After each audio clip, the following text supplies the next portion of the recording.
శుభమస్తు. శ్రీరామ జయం. స్వాతి నక్షత్రానికి అధిపతి రాహువు, ఆదివారానికి అధిపతి సూర్యుడు.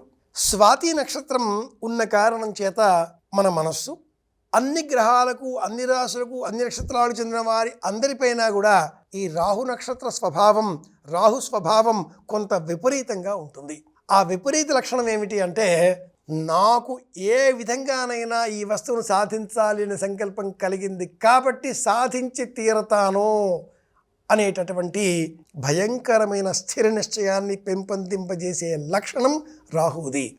కారం తిందాం, వేడివేడి పదార్థాలు తిందాం, మసాలా పదార్థాలు తిందాం, స్నానం చేయడం మానేద్దాం, మట్టి, అశుభ్రత, అనైతికంగా ప్రవర్తన, మద్యమాంసాలు స్వీకరిద్దాం, స్వేచ్ఛగా వ్యవహరిద్దాం, ఎవరిని మనల్ని నియంత్రించేది అనే ధిషణ, ధిక్కార ధోరణి, అహంకార ప్రకటన, మాట త్రుళ్ళిపడడం, మాట తొట్టుపాటు కావడం, మాట ఎదుటివారికి వారి మనస్సుకు కష్టం కలిగించే విధంగా రావడం, మాట ఎదుటివారిని నిందించే విధంగా ఉండడం, దూషణ తిరస్కారాలకు అవకాశం ఇచ్చే విధంగా మాట కరుకుగా ఉండడం, ఇవన్నీ కూడా రాహు స్వభావాలు.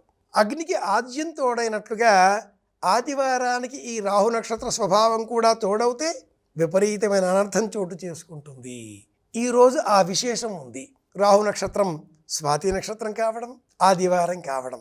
స్వాతి నిజానికి స్వాతి సమీరణోవాయో పవనశ్చ ఆపులో మజిత్ నక్షత్రం చాలా సాత్వికమైనదే, తులారాశికి సంబంధించినదే, బ్యాలెన్స్డ్గా ప్రవర్తించేదే. కానీ గ్రహ ఆధిపత్య స్వభావ కారణం చేత మేము సరిగానే ఉన్నాం, మీరు సరిగా లేరండి అనే ఆలోచన ప్రతి వ్యక్తిలో పెరుగుతుంది.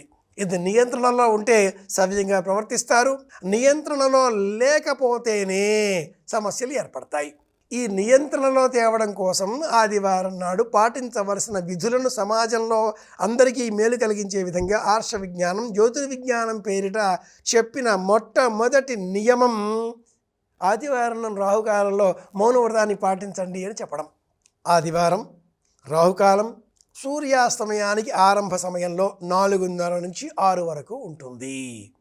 అందులోనూ రాహు నక్షత్రం స్వాతి నక్షత్రం ఉన్న రోజున ఆదివారం అయితే ఇది ఈనాటి విశేషం.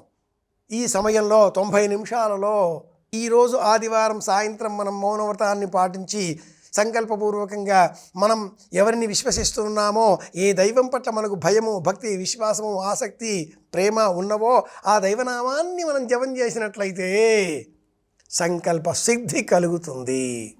ఆదివారం ఈ రోజున సాయంత్రం వేళ శివాలయానికి వెళ్ళి శివనామస్మరణ చేసి శివభక్తులు కూర్చునే విధంగా ఏర్పాట్లు చేసిన, లేక మన అభిమాన దైవం విష్ణువు అయిన ఎడల శివాయ విష్ణు రూపాయ విష్ణువాలయానికి వెళ్ళి ఆలయంలో మౌనవ్రతాన్ని అనుసరిస్తూ స్వామిని సంకల్పపూర్వకంగా అర్చనలు చేయించి, లేదా ఆలయంలో ఏదో ఒకవైపున ఆగ్నేయం వైపున కూర్చుంటే ఆలయాలలో అనుకూలత ఎక్కువ.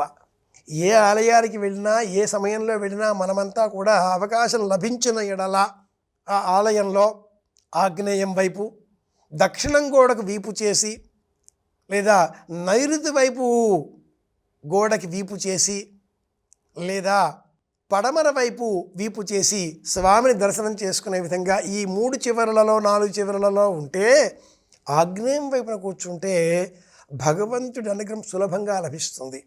వారం ఆదివారం కాబట్టి వీలైతే సాయంత్రం వేళ సకుటుంబ సపరివార సమేతంగా ఆలయానికి వెళితే ఆలయంలో ప్రశాంతతను పొందగలుగుతాం.